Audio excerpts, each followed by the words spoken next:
had some problems because the subject I did counted as both a philosophy and a politics subject, and I wasn't sure which way I wanted my major to go. I thought it would be a good subject to take, but then the next year when I decided I did want to major in philosophy, the subject was no longer counted as part of the philosophy subject group, and therefore they told me I couldn't major in philosophy anymore because I hadn't met the prerequisites to move on into third year. What could you do?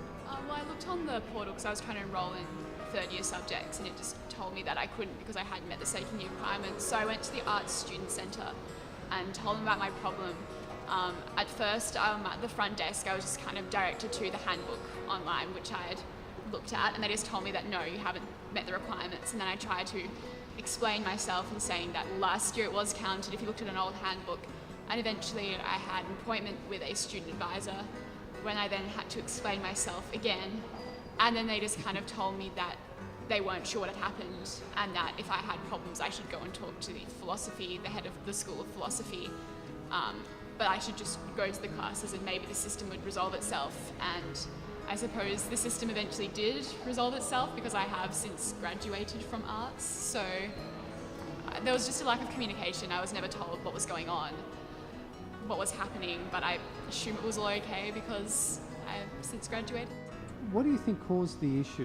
There was no indication at all on the internet that the handbook had been changed, so that my subject was no longer counted as a philosophy subject. I mean, I understand that not many people would have been in the same situation as I was, but just no one really knew what to do with me, and they just all kind of fobbed me off to someone else, just like another area of authority, to the extent where they just told me to go talk to the head of the philosophy school, who obviously doesn't, really deal with such systematic issues.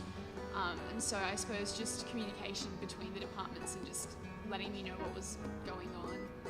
So who did you approach when you wanted to make the change?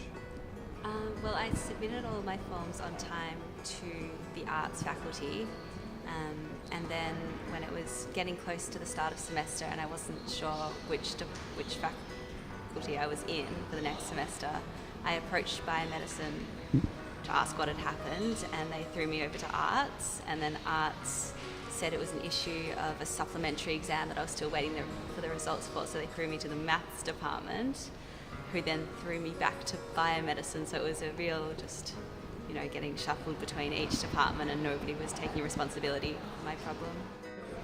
When you approached each different faculty, what happened there?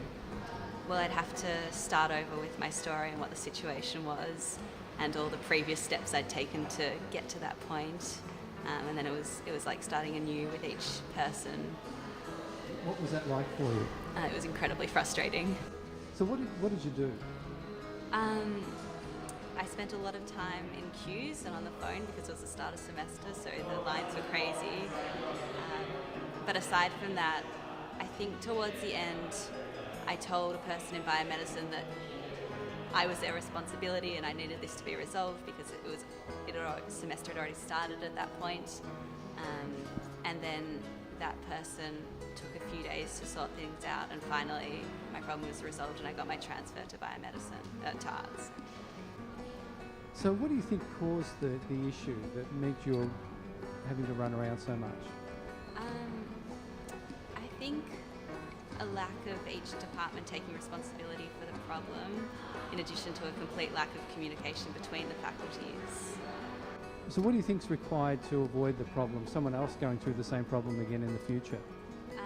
I think that if there was better communication between the departments, then I wouldn't be required to start over at each point, or if somebody just initially had taken responsibility for my problem and followed it up themselves, it wouldn't have been such a big issue. Can you tell us a little bit about why you had to make the changes? Yes, I got sick, and as a consequence I applied for a sick leave. But as an international student, that means that you also have to extend your visa and your submission date. So what happened after you applied for sick leave? Well, my status was never updated, so my scholarship was cancelled, and immigration was also asking what was happening because they couldn't see my status as updated, so they thought I was living with another visa. And well, I had to go to the School of Culture and Communication to start resolving this issue. What did you do after that to try and resolve the issue? They sent me to the graduate school. The graduate school sent me to International Student Services, and then at the same time I had to resolve the scholarship issue, which was with the scholarship, and the visa issue, which was again with International Student Services. Right. So is the issue resolved now? Kind of. My status has been updated. After 6 weeks, it was updated. It took them that long time, so things are getting better. How long would you estimate it's taken? About 6-7 weeks from the moment I apply until they actually updated my status. Good. There is a lack of communication between, in my case, the School of Culture and Communication, the graduate school, the Faculty of Arts, International Student Services. So it's yeah, too many people. I had to tell over my story over and again every time I went to a new place, or every time they sent me to another office. I had to do it. I had to explain, to give my student number, say what the situation was, and of course they all were frustrated and disappointed because I was telling them, oh, the School of Culture and Communication sent me to you guys, then they sent me to another office, and so on. Right. So what do you think contributed to this merry-go-round that you seem to have been on? Well, I hope in the future there is a much better communication between faculty, graduate school, the department, and of course the International Student Services.